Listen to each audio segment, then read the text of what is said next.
Are you trying to sound like a native English speaker?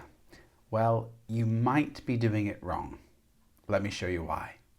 Watch these short videos and you tell me, do they sound native? And not just other human species, other animals too. If you compare me personally to an elephant, to a chimpanzee, to a pig, I can do some things better, many other things worse. A lot of ritual. I find ritual is an extremely important and undervalued experience in relationships. A strict upbringing. My father was very strict. We were hit many times and punished for not doing the things the way they thought we should do things. So, do they sound native?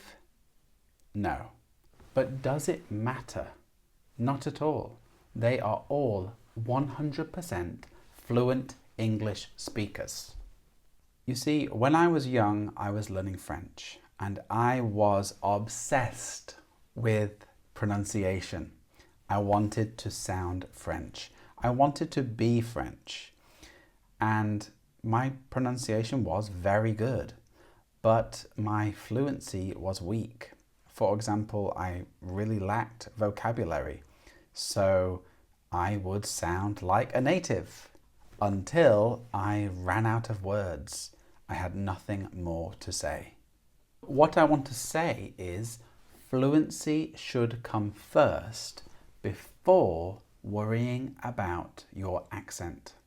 It reminds me of that quote, when someone speaks with an accent, it means they know one more language than you do.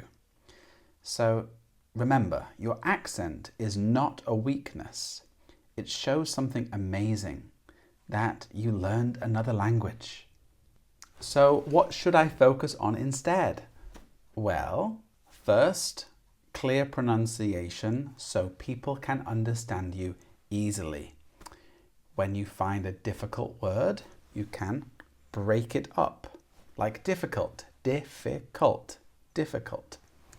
Comfortable, comfortable becomes comfortable, comfortable, comfortable.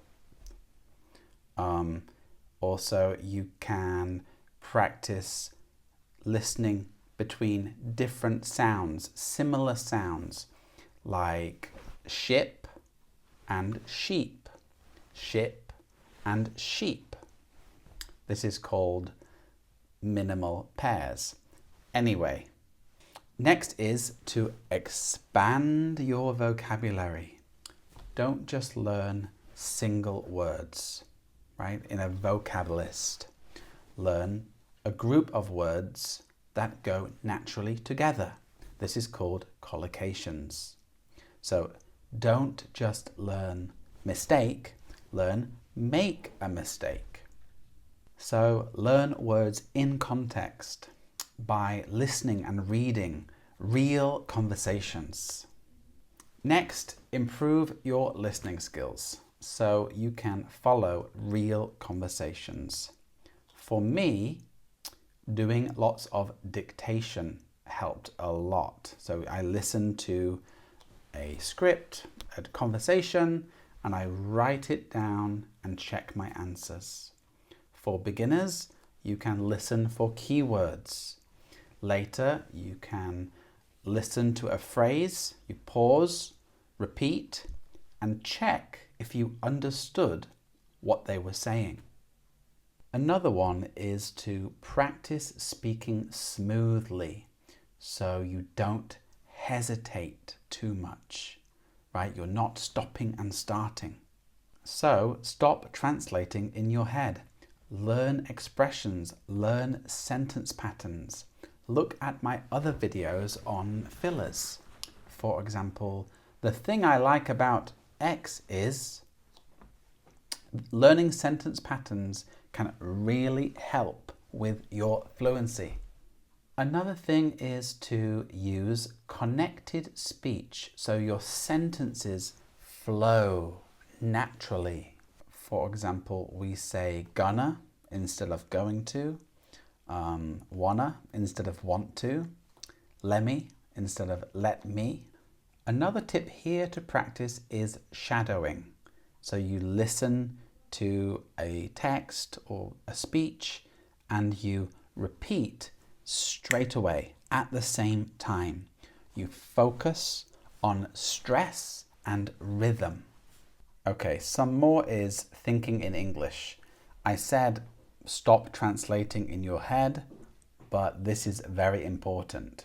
So you can do this by narrating your life, talking about your life. I'm drinking coffee. I need to go soon. It's sunny outside. Another great thing is to practice 5-minute thinking exercises.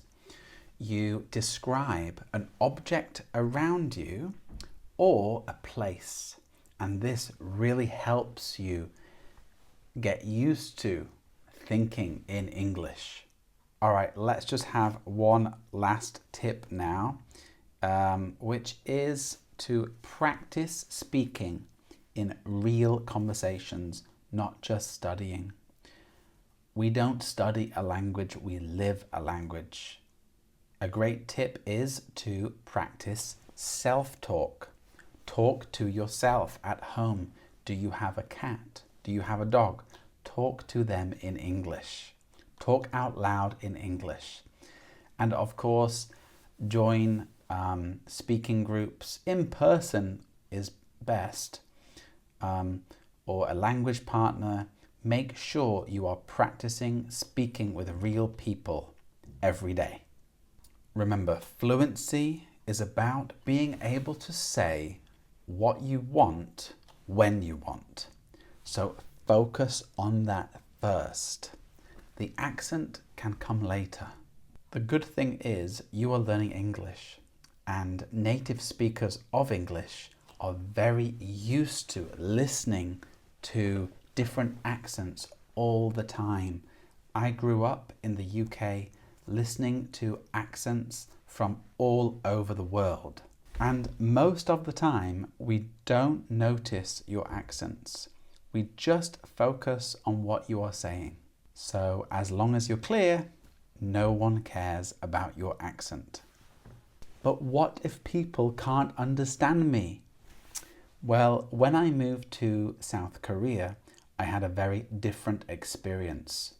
I studied Korean very hard, and many times Koreans would not understand me, even though I was very close with the sound I wanted to make. And I thought, why are they not understanding me? And it was because in 2012, when I was in Korea, I lived in the countryside, and most of the people I met never heard a foreigner speak Korean. So it was their first time listening to a non-native speaker speak Korean. So I had to adjust, I had to change, I had to improve my pronunciation. Not because I wanted to sound like a native speaker, but because I wanted to be clear, I wanted to be understood. So that's the key. You don't need to sound like a native speaker. You just need to be clear. Let me show you something. Here are two people. Person A is someone with a perfect accent, but limited vocabulary.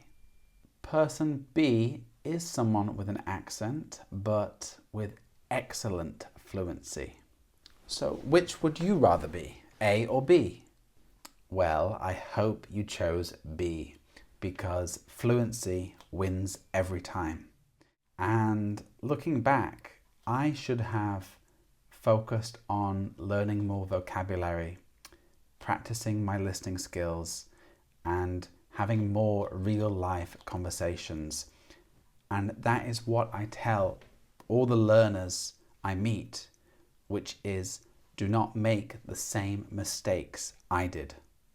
So remember, your accent is part of your identity, so own it. Now look, good pronunciation is important, but it's not because you need to sound like a native. It's about speaking clearly so people can understand you. So you can practice pronunciation and fluency, especially with things like shadowing and minimal pairs training. That is listening to the difference between ship and sheep and bit and beat. You can listen to a lot of high level content. You listen to the stress, intonation up and down, the rhythm. You can record yourself and listen to it. Are you speaking clearly? Is it easy to understand? Compare yourself with a native speaker, but remember, do not aim for perfection. Aim for clarity, sounding clear. So the goal isn't to speak like a native. The goal is to speak clearly, confidently, and naturally. Good pronunciation helps fluency, but focus on being understood, not erasing your accent. So fluency, confidence, and clarity matter way more than sounding like a native. And remember, your accent is proof of something amazing, that you learned another language. But what do you think? What is more important to you? Fluency or sounding like a native? Let me know in the comments. Thank you for watching if you're still here, and I'll see you in the next video. Bye bye.